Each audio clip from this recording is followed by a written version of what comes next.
ओम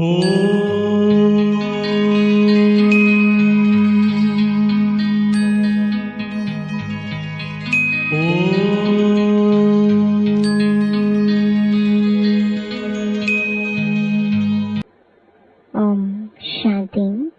यह है याद की यात्रा। सभी बच्चे इस यात्रा पर रहते हैं। सिर्फ तुम यहाँ नजदीक में हो। जो जहाँ भी है बाप को याद करते हैं तो वह ऑटोमेटिकली नजदीक आ जाते हैं। जैसे चंद्रमा के आगे कोई सितारे बहुत नजदीक होते हैं, कोई बहुत चमकते हैं, कोई नजदीक कोई दूर भी होते हैं। देखने में आता है यह स्टार बहुत चमकता है, यह बहुत नजदीक है, यह तो चमकता ही नहीं है। तुम्हारा भी गायन है। तुम हो ज्ञान और योग के सितारे। ज्ञान सूर्य मिला है बच्चों को। बाप बच्चों को ही याद करते हैं। जो सर्वसेबल बच्चे हैं, बाप है सर्वशक्तिमान। उस बाप को ही याद करते हैं तो याद से याद मिलती है।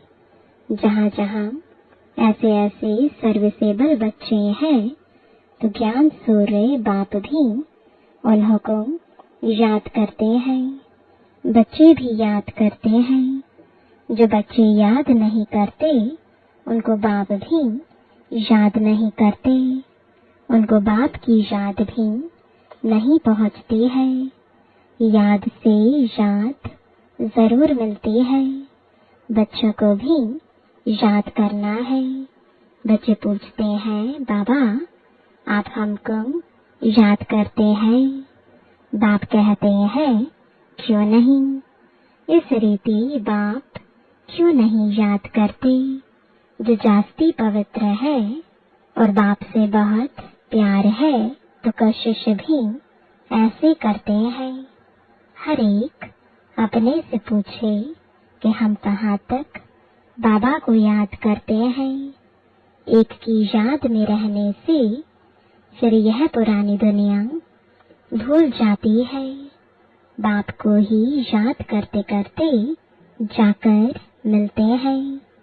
अब मिलने का समय आया हुआ है।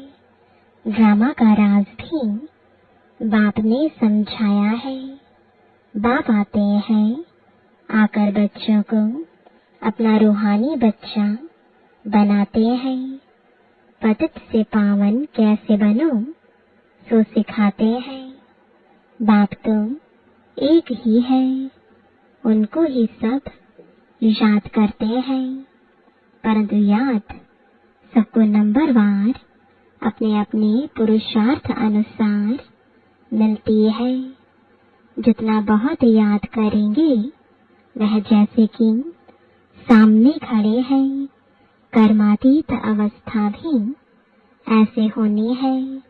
जितना याद करेंगे कर्मेंद्रियां चंचल नहीं होंगी। कर्मेंद्रियां चंचल बहुत होती है ना, इसको ही माया कहा जाता है। कर्मेंद्रियों से कुछ भी खराब कर्म ना हो। यह योग बल से कर्मेंद्रियों को वश करना है। वो लोग तो दवाइयों से वश करते हैं। बच्चे कहते हैं, बाबा यह क्यों नहीं वश होती है? बाप कहते हैं, तुम जितना याद करेंगे उतना कर्मेंद्रियां वश हो जाएंगी। इसको कहा जाता है कर्मातीत अवस्था। यह सिर्फ याद की यात्रा से ही होता है। इसलिए भारत का प्राचीन राजयोग गाया हुआ है। सो तो भगवान ही सिखलाएंगे। भगवान सिखलाते हैं अपने बच्चों को, तुम्हें इन विकारी कर्म इंद्रियों पर योग बल से जीत पाने का पुरुषार्थ करना है। संपूर्ण पिछाड़ी में होंगे। जब परिपक्व अवस्था होगी फिर कोई भी कर्मेंद्रियां चंचलता नहीं करेंगी। अभी चंचलता बंद होने से फिर 21 जन्म के लिए कोई भी कर्मेंद्रिय धोखा नहीं देगी। 21 जन्म के लिए कर्मेंद्रियां वश हो जाती हैं। सबसे मुख्य है काम। याद करते करते कर्मेंद्रियां वश होती जाएंगी। अभी कर्मेंद्रियों को वश करने से आधा कल्प के लिए इनाम मिलता है। वश नहीं कर सकते हैं तो फिर पाप रह जाते हैं। तुम्हारे पाप युग बल से कटते जाएंगे। तुम पवित्र होते जाते हो। यह है नंबर 1 सब्जेक्ट। बुलाते भी हैं पतित से पावन होने लिए, तो बाप ही आकर पावन बनाते हैं। बाप ही नॉलेजफुल है। बाप कहते हैं अपने को आत्मा समझो। बाप को याद करो। यह भी नॉलेज है। एक है योग की नॉलेज, दूसरा है 84 जन्म के चक्र की नॉलेज। 2 नॉलेज है। फिर उसमें दैवी गुण ऑटोमेटिकली मर्ज है। बच्चे जानते हैं हम मनुष्य से देवता बनते हैं तो दैवी गुण भी जरूर धारण करने हैं। अपनी जांच करनी है। नोट करने से अपने ऊपर सावधान रहेंगे। अपनी जांच रखेंगे तो कोई भूल नहीं होगी। बाप खुद कहते हैं माँ में कम याद करो। तुमने ही मुझे बुलाया है क्योंकि तुम जानते हो बाबा पतित पावन है। वह जब आते हैं तभी यह डायरेक्शन देते हैं। अब इस डायरेक्शन पर अमल करना है आत्माओं को। तुम पाठ बजाते हो इस शरीर द्वारा, तो बाप को भी जरूर इस शरीर में आना पड़े। यह बहुत वंडरफुल बातें हैं। त्रिमूर्ति का चित्र कितना क्लियर है। ब्रह्मा तपस्या कर यह बनते हैं, फिर 84 जन्मों के बाद यह बनते हैं। यह भी बुद्धि में याद रहे कि हम ब्राह्मण सुदेवता थे, फिर 84 का चक्र लगाया। अब फिर देवता बनने के लिए आए हैं। जब देवताओं की डायनेस्टी पूरी हो जाती है तो भक्ति मार्ग में भी बहुत प्रेम से उनको याद करते हैं। अब वह बाप तुमको यह पद पाने लिए युक्ति बताते हैं। याद भी बहुत सहज है। सिर्फ सोने का बर्तन चाहिए। जितना पुरुषार्थ करेंगे उतनी पॉइंट्स इमर्ज होंगी। ज्ञान भी अच्छा सुनाते रहेंगे। समझेंगे जैसे कि बाबा हमारे में प्रवेश कर मुरली चला रहे हैं। बाबा भी बहुत मदद करते हैं। औरों का भी कल्याण करना है। वह भी ड्रामा में नोंद है। 1 सेकंड न मिले दूसरे से, टाइम पास होता जाता है। इतने वर्ष, इतने मास कैसे पास होते हैं। शुरू से लेकर टाइम पास होता आया है। यह सेकंड फिर 5000 वर्ष बाद रिपीट करेंगे। यह भी अच्छी रीति समझना है और बाप को याद करना है जिससे विकर्म विनाश हो। और कोई उपाय नहीं। इतना समय जो कुछ करते आए हो वह सब थी भक्ति। कहते भी हैं भक्ति का फल भगवान देंगे। क्या फल देंगे, कब और कैसे देते हैं यह कुछ भी पता नहीं है।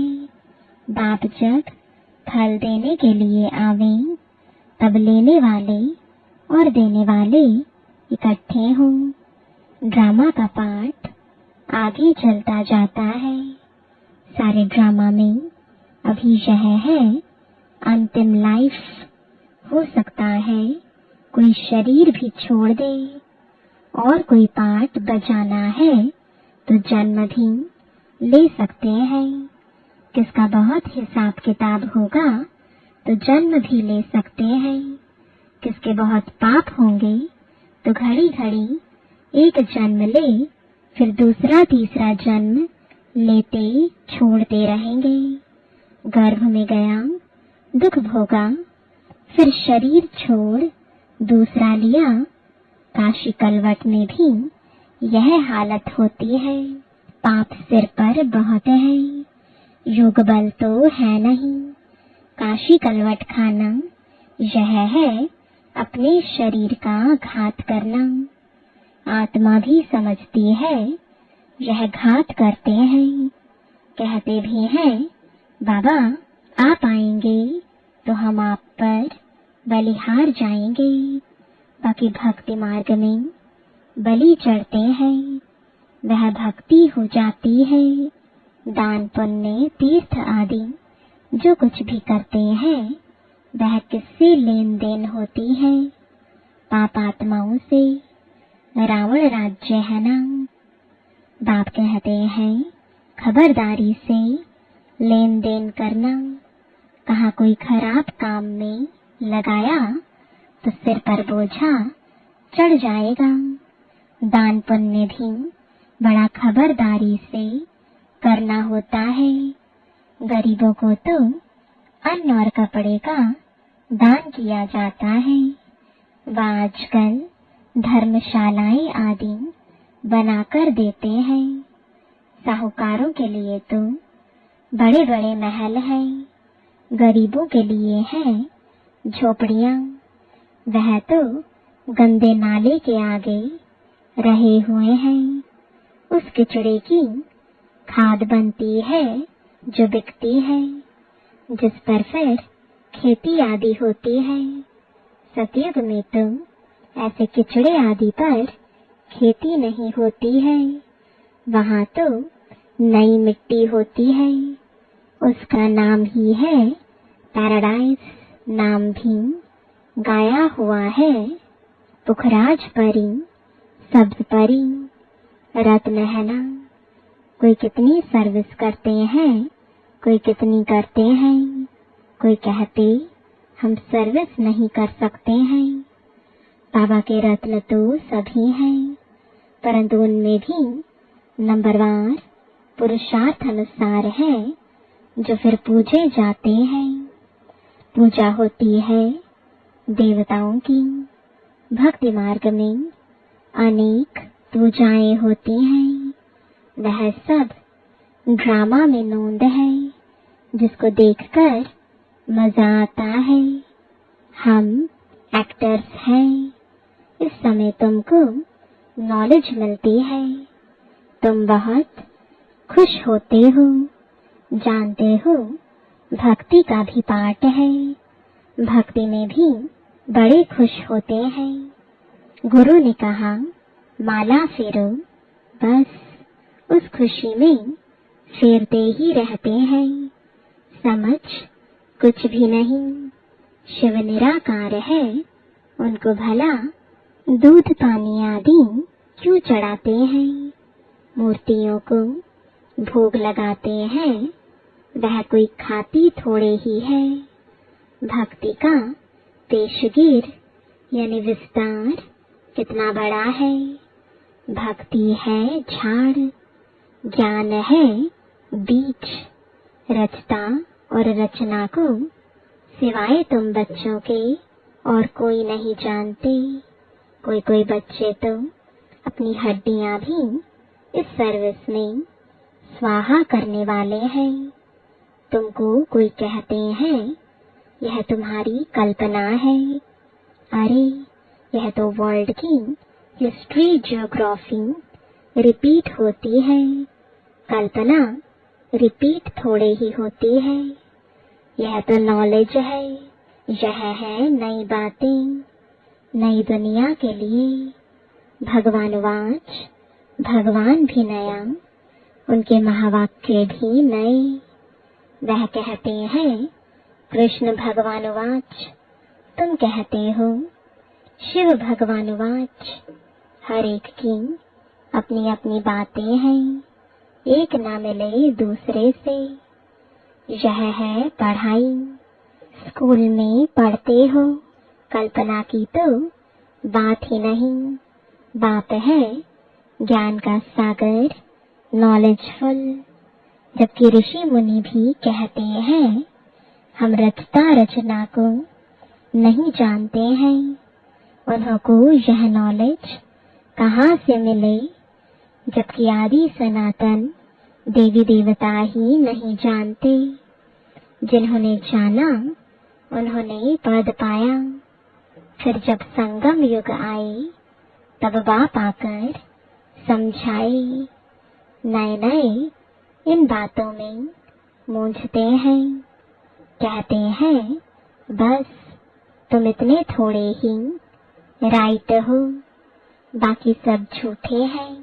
तुम समझाते हो गीता जो माए बाप है उसे ही खंडन कर दिया है, बाकी सब तो रचना है, उनसे वर्षा मिल ना सके। वेदों शास्त्रों में रचता और रचना की नॉलेज हो ना सके। पहले तो बताओ वेदों से कौन सा धर्म स्थापन हुआ। धर्म तो है ही चार, हर एक धर्म का धर्म शास्त्र एक ही होता है। बाप ब्राह्मण कुल स्थापन करते हैं, ब्राह्मण ही फिर सूर्यवंशी चंद्रवंशी कुल में अपना पद पाते हैं। बाप आकर तुमको सम्मुख समझाते हैं इस रथ द्वारा। रथ तो जरूर चाहिए, आत्मा तो है निराकार, उनको साकार शरीर मिलता है। आत्मा क्या चीज है उनको ही नहीं जानते, तो बाप को फिर कैसे जानेंगे। राइट तो बाप ही सुनाते हैं, बाकी सब है अनराइटियस, जिससे फायदा कुछ भी नहीं। माला किसकी सिमरते हैं कुछ पता नहीं, बाप को ही नहीं जानते। बाप खुद आकर अपना परिचय देते हैं, ज्ञान से सद्गति होती है। आधा कल्प है ज्ञान, आधा कल्प है भक्ति। भक्ति शुरू होती है रावण राज्य से। भक्ति से सीढ़ी उतरते उतरते तमु प्रधान बन पड़े हैं। किसके भी ऑक्यूपेशन को नहीं जानते हैं। भगवान की कितनी पूजा करते हैं जानते कुछ भी नहीं। तो बाप समझाते हैं, इतना ऊंच पद पाने के लिए अपने को आत्मा समझना है और बाप को याद करना है। इसमें है मेहनत। अगर किसकी बुद्धि मोटी है तो मोटी बुद्धि से याद करें, परंतु याद एक को ही करें। गाते भी हैं, बाबा आप आएंगे तो आपसे ही बुद्धि योग जोड़ेंगे। अब बाप भी आए हैं, तुम सब किससे मिलने आए हो? जो प्राणदान देते हैं, आत्मा को अमर लोक में ले जाते हैं। बाप ने समझाया है, काल पर जीत पहनाता हूँ, तुमको अमर लोक में ले जाता हूँ। दिखाते हैं ना अमर कथा पार्वती को सुनाई। अब अमरनाथ तो एक ही है। हिमालय पहाड़ पर बैठ थोड़े ही कथा सुनाएंगे। भक्ति मार्ग की हर बात में वंडर लगता है।